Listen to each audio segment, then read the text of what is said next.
Honourable Member for St. Michael South.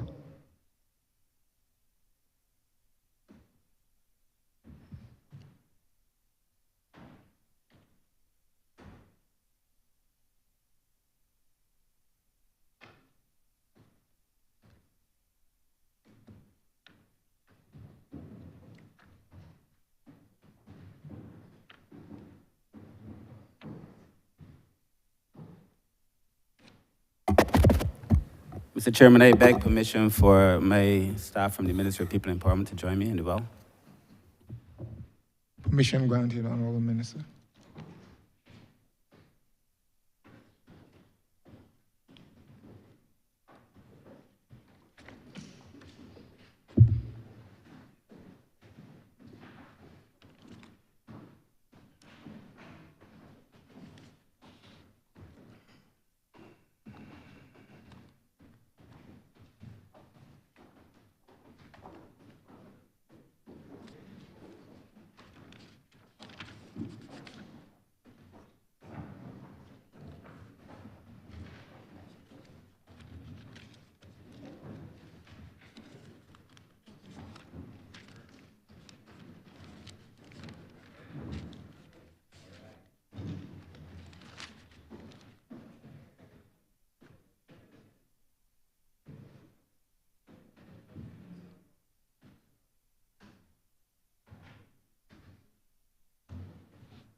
This House is now in Standing Finance Committee. Before I proceed to the opening remarks from the Minister of People Empowerment and Elder Affairs, let me give the guidelines under which these sessions are held for the benefit, in particular, of the public officers who have joined us here today.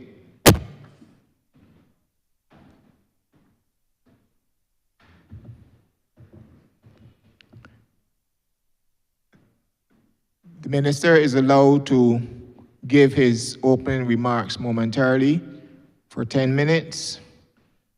We will have a response from the Honourable Leader of the Opposition for the said time. And thereafter, we move to members of the Honourable Members of the House who would indicate as they like to speak and will be called in that order. Questions to the Minister should not exceed 3 minutes. And as I indicated, you will either choose to ask your question directly, and you have to do that within the 3-minute period. You cannot speak for 3 minutes and then pose the question. A member is allowed 3 supplementary or 3 related questions to the initial question posed to the Minister if it is believed that some elucidation is required. The minister may call on any of the officers present with him in the well to respond to any particular question. I'm asking that for the records, officers indicate their names and position so that it is captured in the records of the House. Honourable Minister, you have the floor to give your opening remarks. Thank you very much, Mr. Chair. I want to begin by thanking my staff for the work they would have done during the course of the last year. I believe that most of Barbados would agree that the Ministry of People Empowerment and Elder Affairs attended to the business of the most vulnerable in Barbados with a sense of enthusiasm and profound effort. I want to say, Mr. Chair, that during the course of the year, the ministry spent significant time, indeed, in a deliberate effort to refocus and to recharge and to make sure that the issues that were raised in the previous year were addressed during this year. We sat down, sir, and we all agreed on a vision for the ministry going forward. We agreed, as the Prime Minister has asked, for us to work on the basics, because it is okay for us to have these high-level plans, but at the end of the day, it matters how these programs are executed. And you will see, sir, that during the course of the year, we focused a lot on legislation. This ministry would have addressed outstanding pieces of social legislation that had not been addressed for years and in some cases had never been addressed. I speak, sir, particularly of the legislation we brought on children that allows us to modernize the legislative framework as it related to child protection in Barbados. I speak of the legislation that we brought on the rights of persons with disabilities, which this Parliament has already passed. I speak of the legislation that we are bringing, that we now have with the CPC, and I hope to have laid in March or April in relation to the rights of the elderly. And I speak of the legislation on the amalgamation of the social services, which should be laid in the Parliament within the next 2 weeks as well. Therefore, bringing a complete circle of empowerment and change to that framework. Specifically on the estimates, Mr. Chair, you would notice that for this year, we have been allocated $118,963,000. And while at the surface this looks like a very small reduction, I should want to say up front that included in those estimates were, the one for last year were related to capital expenditure, some that we will not repeat this year. And of course, we're still hoping that by the end of the year to have a move in to do additional work, which I will speak to later. So in essence, what I'm saying in essence is that we actually will have more funds available to this ministry than we had last year. The ministry has had a number of successes. I've just spoken to the amalgamation. This has been on the books for a long time. While I was Director of Social Policy in 2007, we had embarked on this process, and in fact, this process was started in the mid-90s. And different governments have had different approaches. There was an entire Ministry of Family, and this is the first time that any government has been able to do this amalgamation. The amalgamation is important because it speaks to us being able to better deliver goods and services in an efficient manner to the people who need those goods and services the most. And the fact that we have completed it in this year speaks volumes not only about the work that the ministry would have done, but on what the people of Barbados can expect from a reformed, refocused ministry. Furthermore, Mr. Chairman, I would want to say that the amalgamation is more than just an amalgamation in principle. Indeed, we have created a new entity called the Social Empowerment Agency, which is reflected in these estimates. It would be an amalgamation of the National Disabilities Unit, the Child Care Board, the National Assistance Board, the Welfare Department, and we've also taken on board the work once done by the Resilience Unit. So essentially, we've created a unit that is meant to focus specifically on the most vulnerable, to be able to be in the communities, to offer a wider reach, to become a much more confidential, resilient unit, but also a unit that the people would then see in their communities. Instead of having to go to town, the unit would then be able to bring its services to the people. In relation to children, we would have passed the Child Protection Bill, as I have already stated, But we've also done some additional things. In the legislation for child protection, we spoke of a secure residential treatment facility that would allow us to offer interventions to the people who need those interventions the most, Mr. Chair. And we are in the process of acquiring a building to be able to offer those services, to treat to persons who need treatment. As it stands, and as it has always stood, there is a lacuna. Because currently the Child Care Board does not have the capacity to attend to some of the most troubled children who exhibit troubled behavior. And some of those children would have been treated previously under our justice system, but we have said in our legislation that's not good enough. And that we need to treat these people as humans and offer them the best of services. And that is what we'll be doing with that particular facility. Mr. Speaker, Mr. Chairman, the usual amount of persons, on an average, we see about 500 cases of abuse, which tells us that there is something that has to be done to protect children in Barbados. We're working with the Children's Trust as well to build a very new, very modern facility at Bullins. It will be the most advanced protection facility for children, so that the ministry is working to protect children at all levels. As it relates to the elderly, we've also laid the legislation, we will be laying the legislation in a few weeks. Thus far, the 144 workers of home care attend to 1,347 persons. And I want to repeat that. In home help, which persons in Barbados normally know as the workers in blue, there were 1,347 persons receiving home help from 144 persons. In the elder care program, there were 867 persons receiving support from 420 companions. Given that the population is aging, we are obviously facing pressure to do more because Barbados has gotten older. I have said on so many occasions, Mr. Chair, that Barbados did not prepare well for an aging population, and that it is now the onus on this government to be able to do a lot of things that weren't previously done. And some of those things involve the residential facilities that we will be building at Sterling. Last year, in the estimates, we were given $7 million to do that work.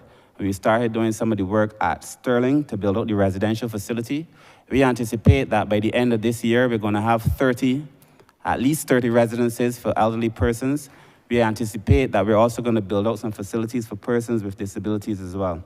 Because I believe that we have to do the small things right, a major part of the work we would have done was in relation to training, and 620 workers would have received training in values and ethical behavior, and 70 received training in other related areas.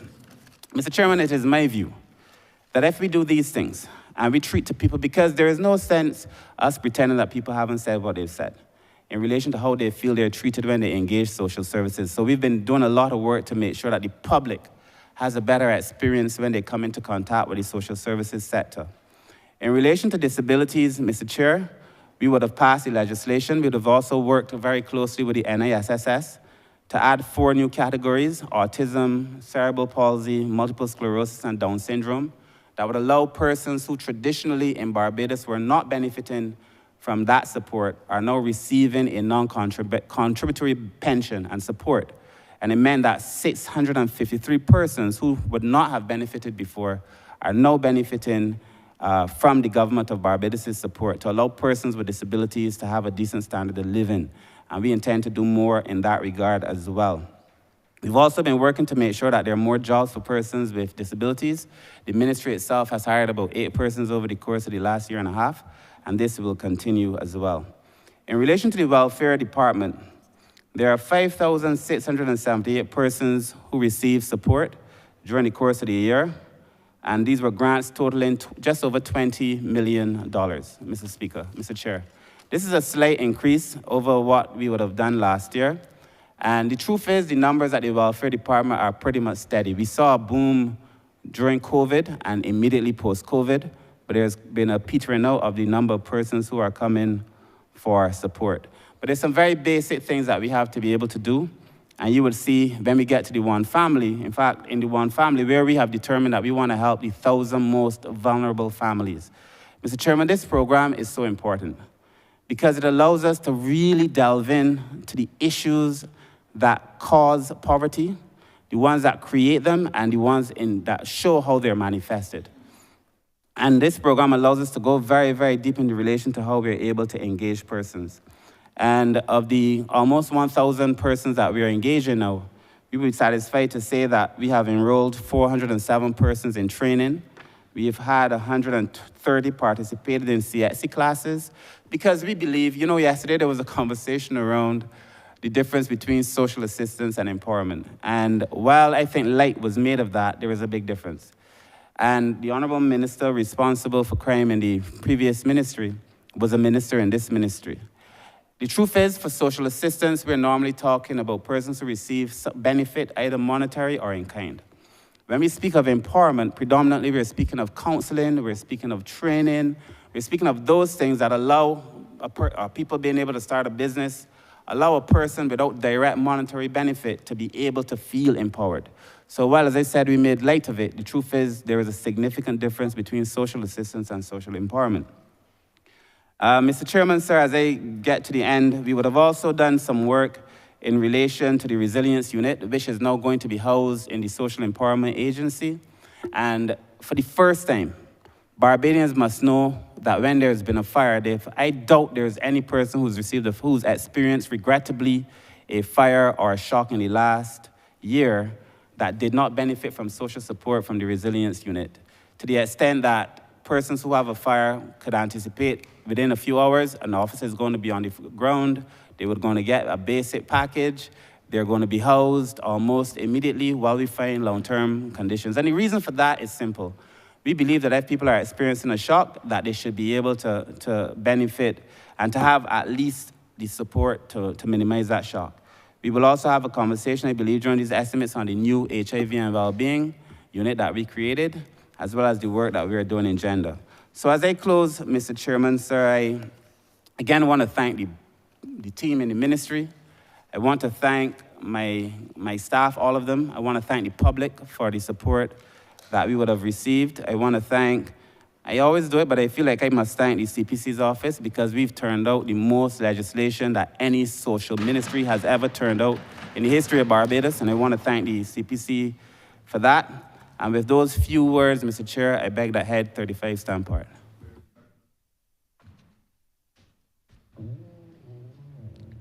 Honourable Leader of the Opposition. I'm obliged to you, Your Honour. And just maybe this will be the occasion on which the estimates, debates become constructive, purposive, and less than rancorous. Your Honour, I want to look philosophically at welfare systems, and I want to compare the welfare systems of the Western Scandinavian countries with those of these parts of the world, certainly Barbados.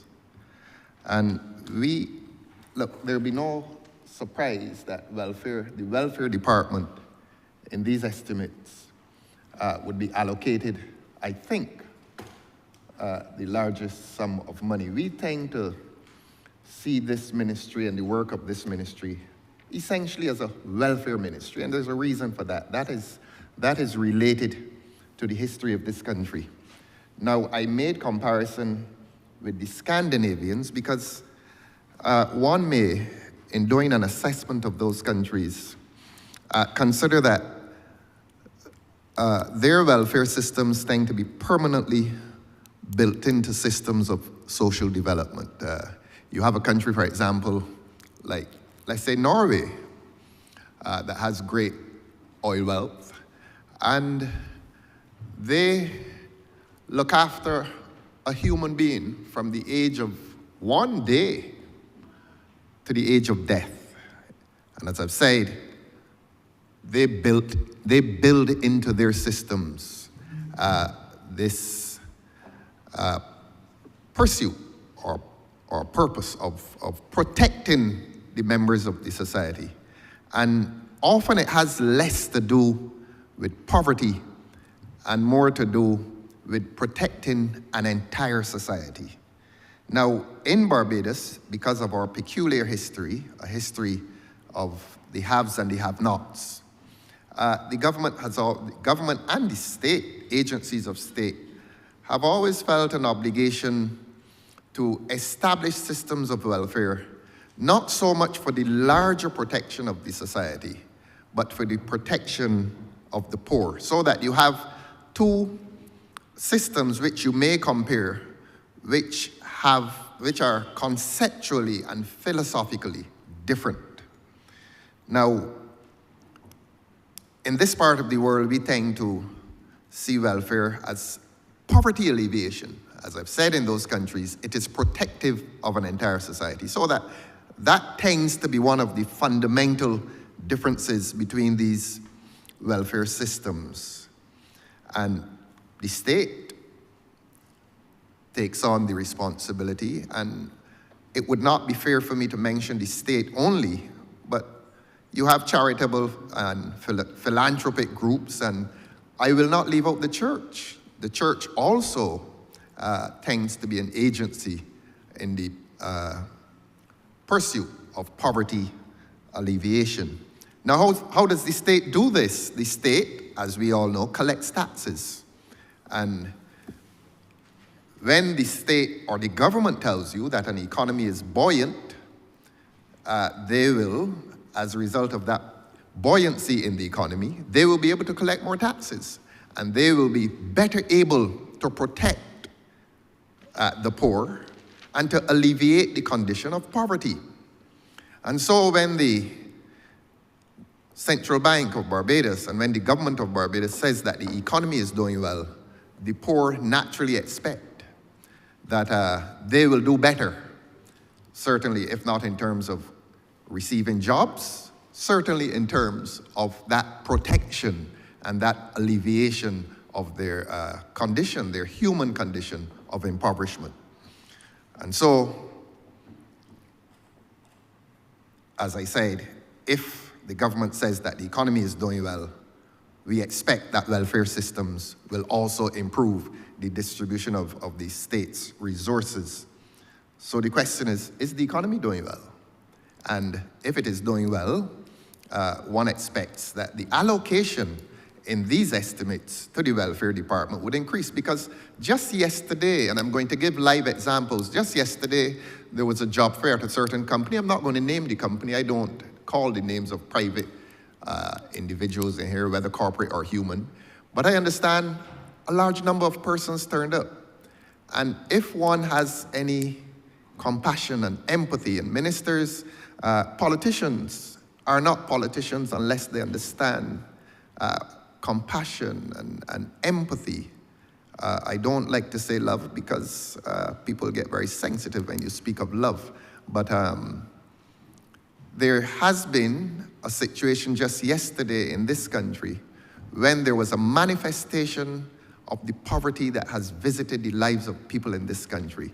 That being the case, it means that this ministry, this welfare department, becomes obligated and must become sensitive to that human condition, and that a government must become sensitive to that human condition. And if the government claims that the economy is buoyant, if the government claims that the economy is doing well, then the government will find itself politically and morally and economically obligated to increase the allocation to this department.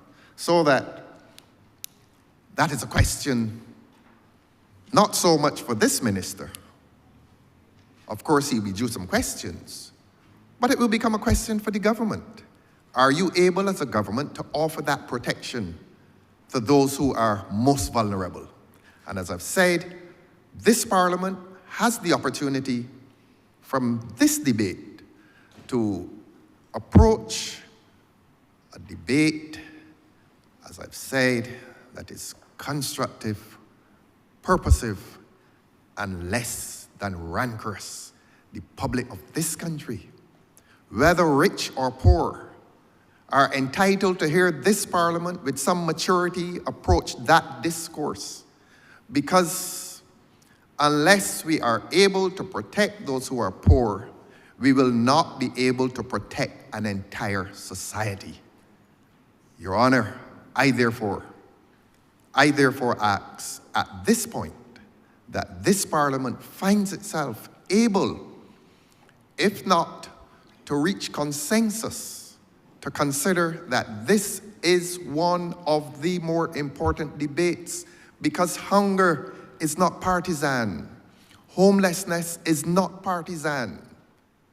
The inability of a child to attend to his classes in an alert condition, if he's able to attend at all, that is not partisan. And I'm using the word partisan as opposed to political. It is a political matter because politicians are involved in it. And it comes to this Parliament. The question of poverty alleviation comes to this Parliament. And this Parliament is a place of politics. So these issues are political. The question is, are they partisan? My response, Your Honor, is that they're not partisan. As I've said and I repeat, hunger does not know a political party.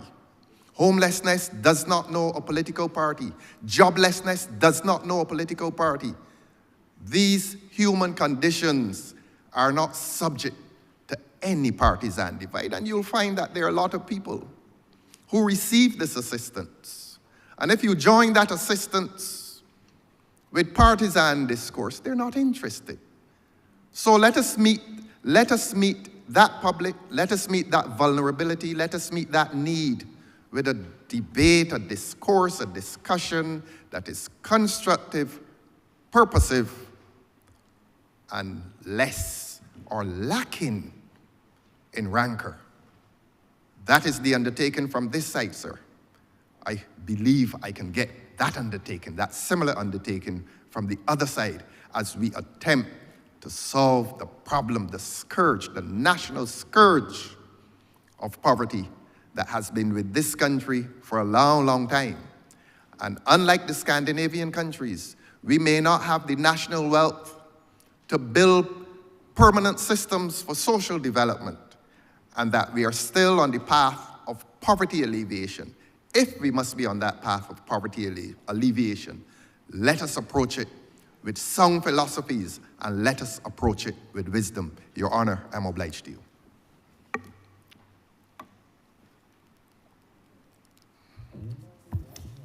Thank you, Honourable Leader of the Opposition.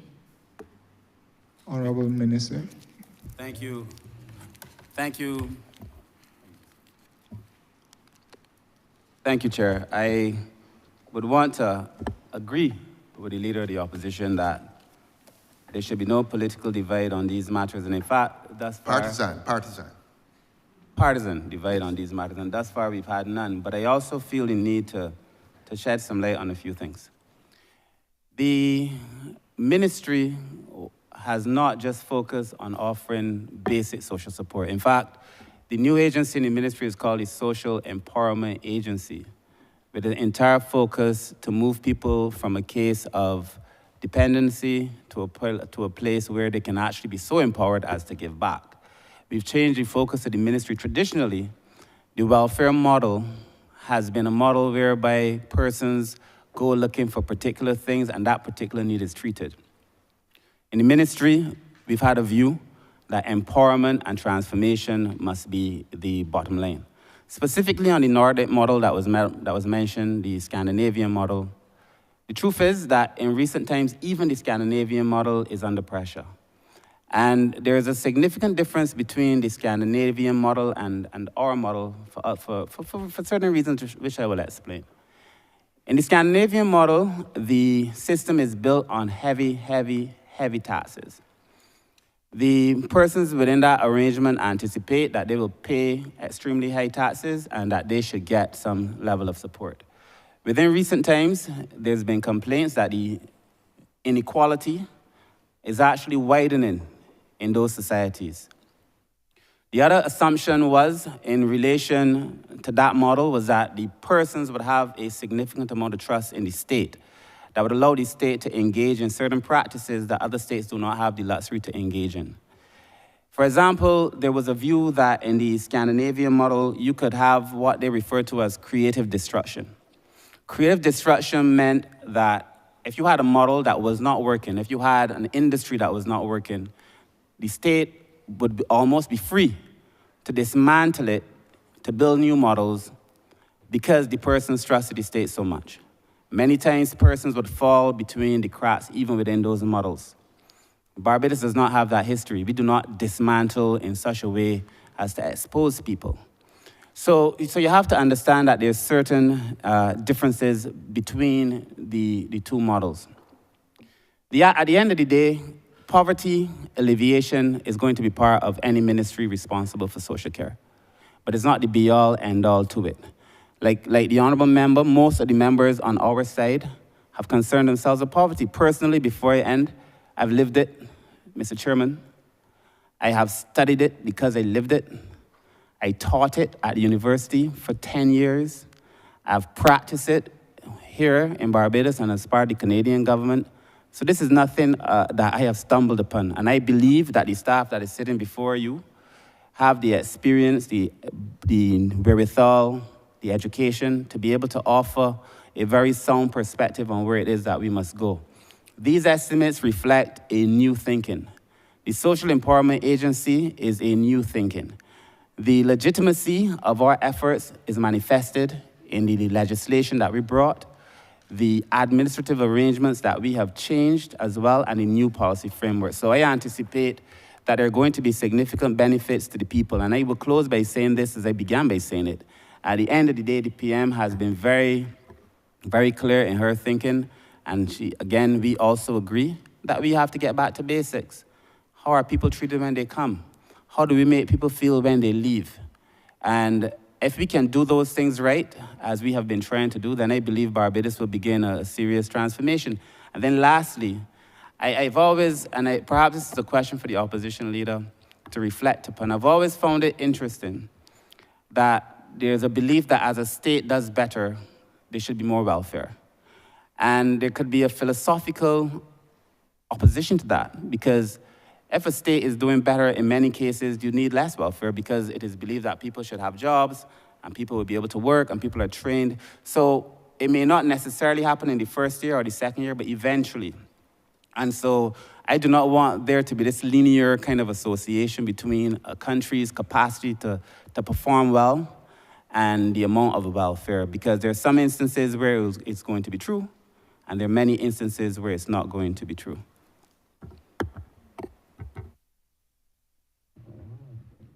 Thank you. Thank you, Honourable Minister.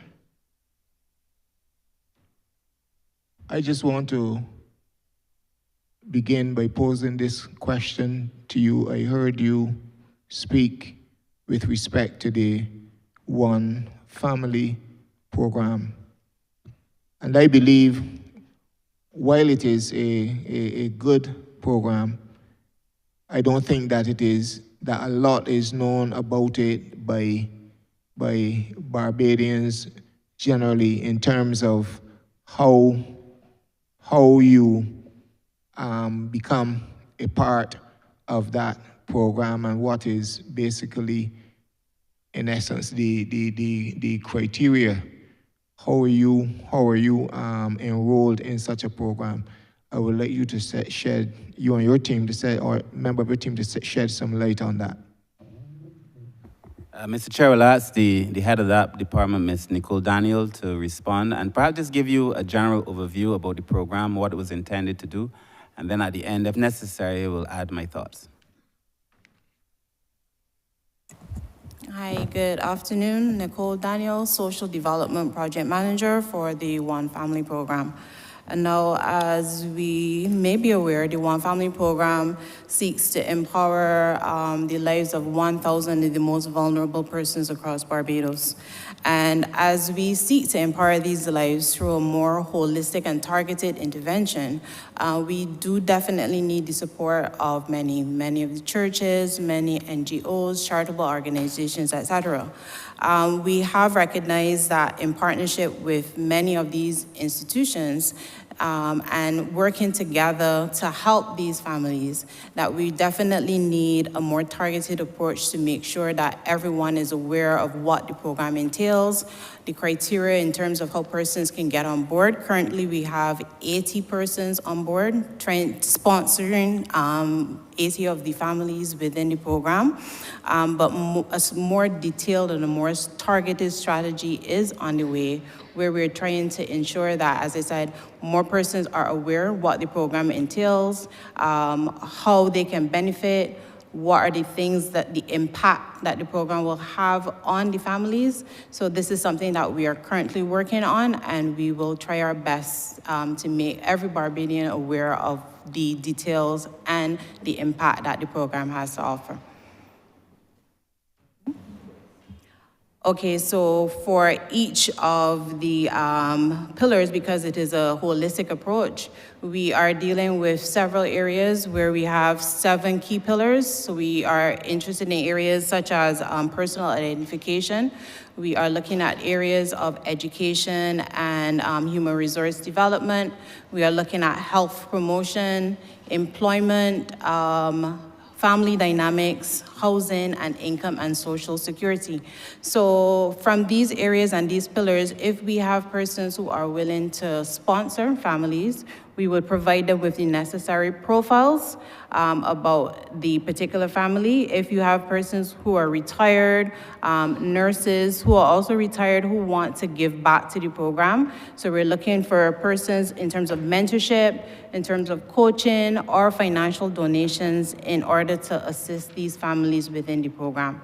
So these are the 7 key pillars that we're working holistically to improve the performance of the families within the program. Chair, very quickly. So the One Family program, when I was at the ministry years ago, there was a program that we took from the Chilean model called Prevente. The original model from this Prevente program, there was a program that was run then, this is like 2005, 2006, 2007, before governments had changed. There was a program that was run through the Poverty Alleviation Bureau at the time. And we adopted a lot of the model from the Prevente program from Chile. When the governments had changed, the program was taken out and formed and fashioned into the IC Bridge program. So it started in 2006, 2007 as a smaller set of services under the Poverty Bureau, became a full program between 2008 and 2018, and when we became the government, we took the program and we expanded it, we included some other pillars, using the IC Bridge model between 2008 and 2018 as almost like a pilot. And then we improved it, and we've expanded it now to include the 1,000 most vulnerable families. The difference that we also made with this program is that fundamentally, the philosophical underpinning in this program is that Barbadians are a lot more generous than other people may think. And so our view is that Barbadians would come forward and support some of the families who are in need, and we are seeing Barbadians coming forward. And I would want to use this opportunity again to encourage more families to come forward and support families who are in need. The last poverty study has said about 20% of the population was in poverty, which tells us that a significant amount is out of poverty. And it's also been my experience that even people who are in poverty are willing to help other people. And we've also received significant support from the private sector as well. So the model is that we were going to receive government support, yes, on one hand, but we also want to encourage the families and the private sector to come forward and offer wider support so that we will be in a position to do better for persons who are in need. Thanks.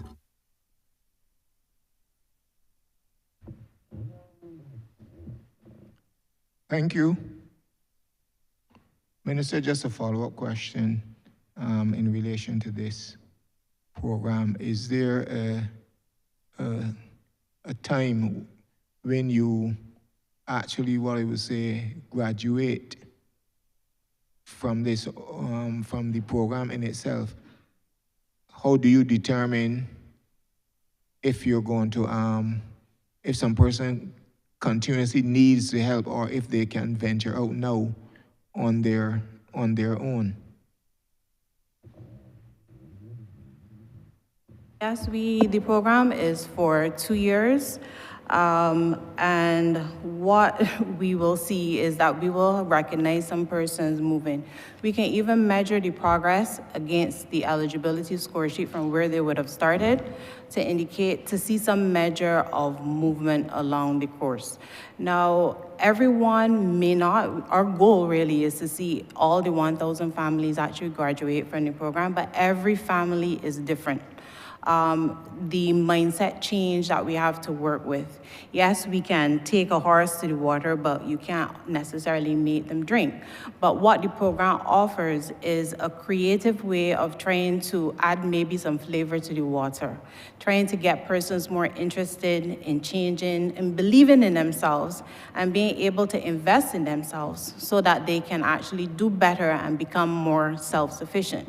What we are also looking at is trying to maybe change the source of that water, where if we change the source, maybe they are more interested in listening to persons who've actually been in poverty, done some things to help themselves, including the training or education or counseling, and been in a position to better able help themselves. Or we can look at others who are actually taking in and investing in themselves and making themselves better aware, better informed, actually motivating themselves. So although the program is for 2 years, you will see definitely some progress where persons are able to graduate from the program, and some will take a little bit longer. As I said, that mindset change is very critical, and we are really focusing on the family dynamics part of it as it relates to behavioral change. So each family, as I said, is going to be different. Each family is going to progress differently, and we are working with all of them to try to meet that measure.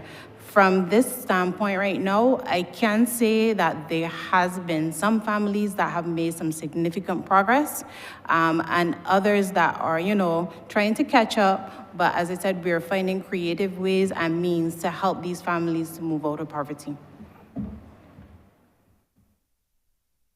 Chair, I totally endorse what was said. I just want to give a real life perspective.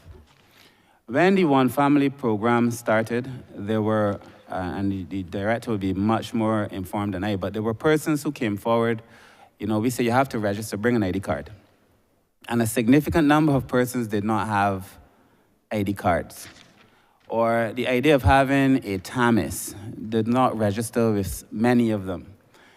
One of the things that I found the most interesting is that we have relied, or we want to rely on a family model where the family essentially is the bedrock of support, as it has been historically in all terms related to sociology. But when we started our conversation around this new entity, and when we started this conversation around what it should look like, and we started having focus groups, we had a significant number of focus group meetings. The word that triggered people most negatively was family.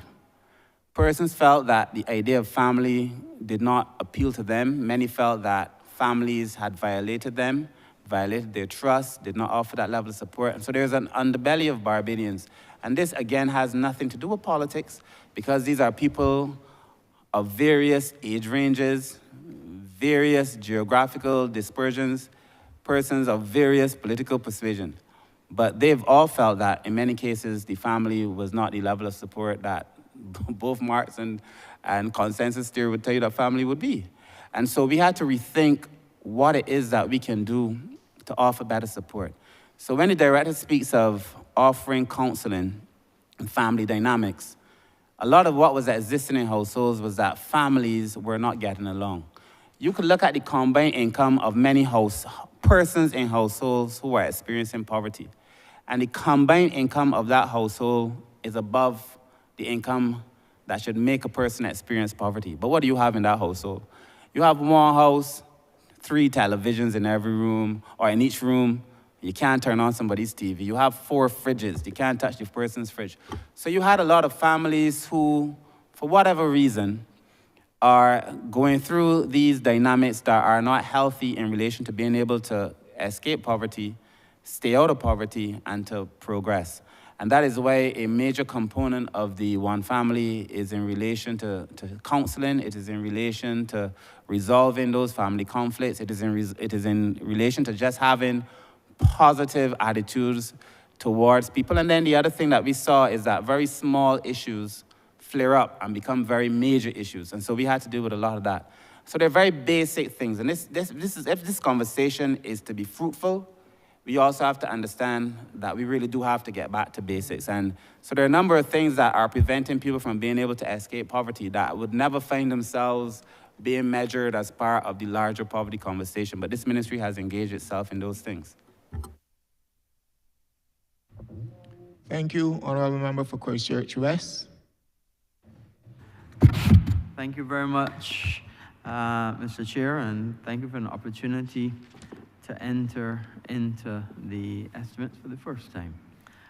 First, let me commend the Minister and his team for the tremendous work that they are doing and have done.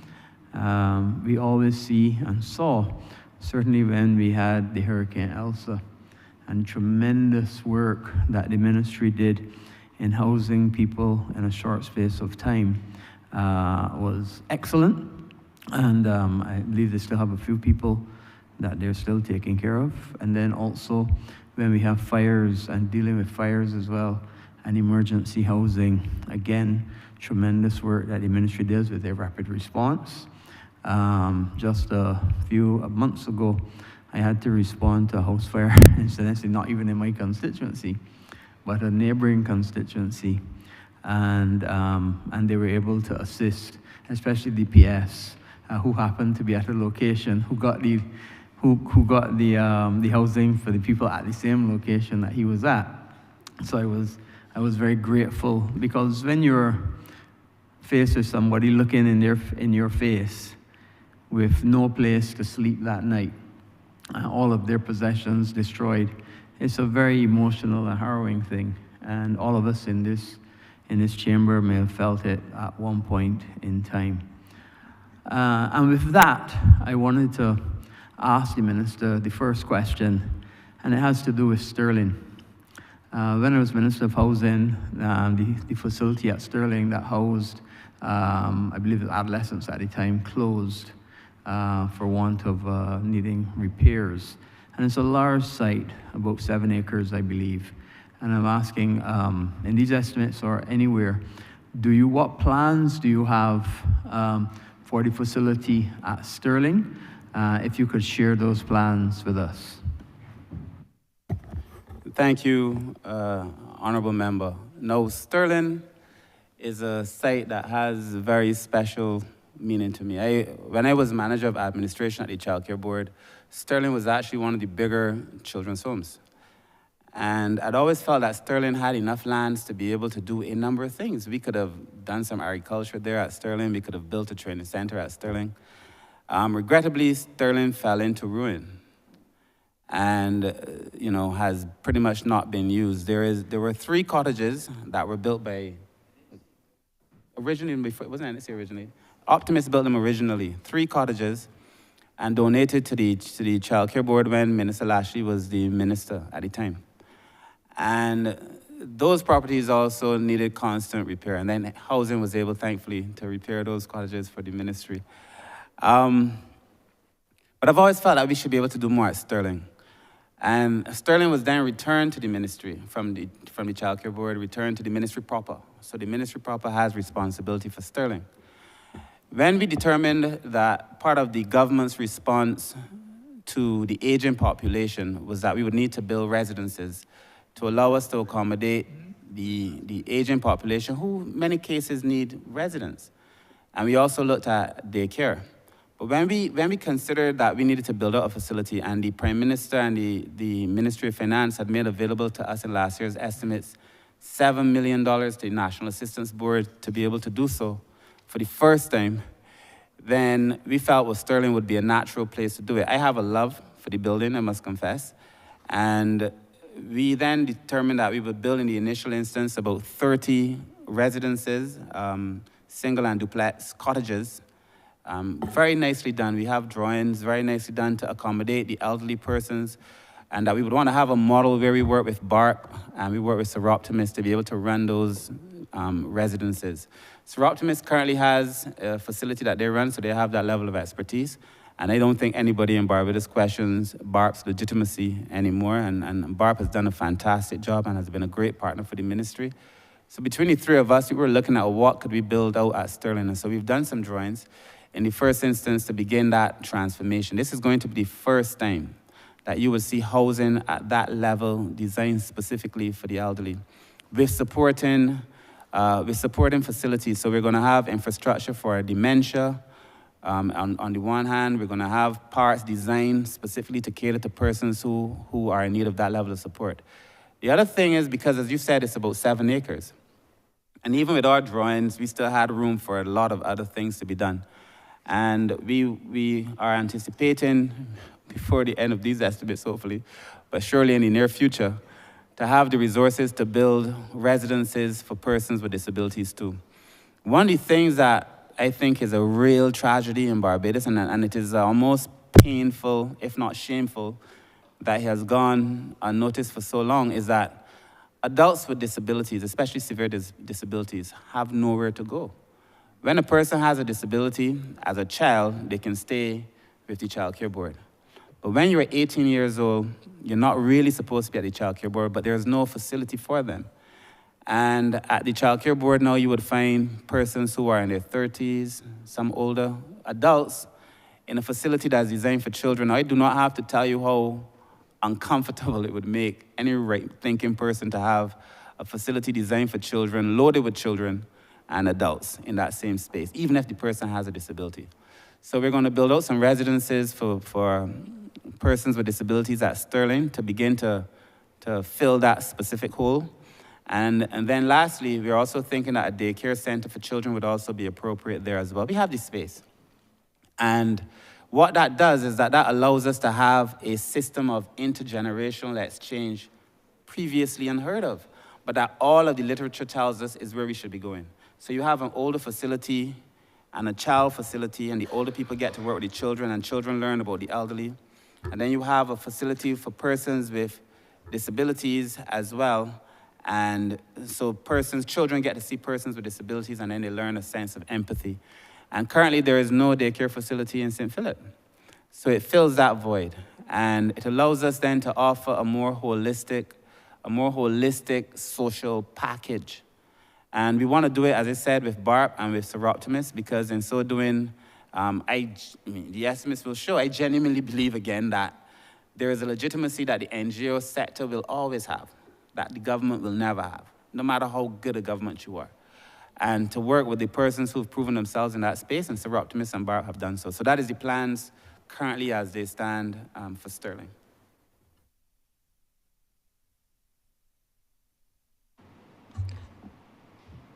Mr. Chairman, I beg that you do not report progress to His Honor the Speaker and beg leave to sit again. The question is that I do not report progress to His Honor the Speaker and beg for leave to sit again. All honorable members in favor, say aye. Honorable members against, say no. Methinks the ayes have it.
The chairman has reported progress and requests leave to sit again.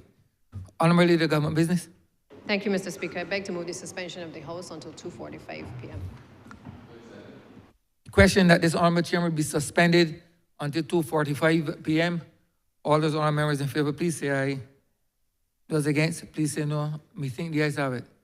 This honourable chairman stands suspended until 2:45 p.m.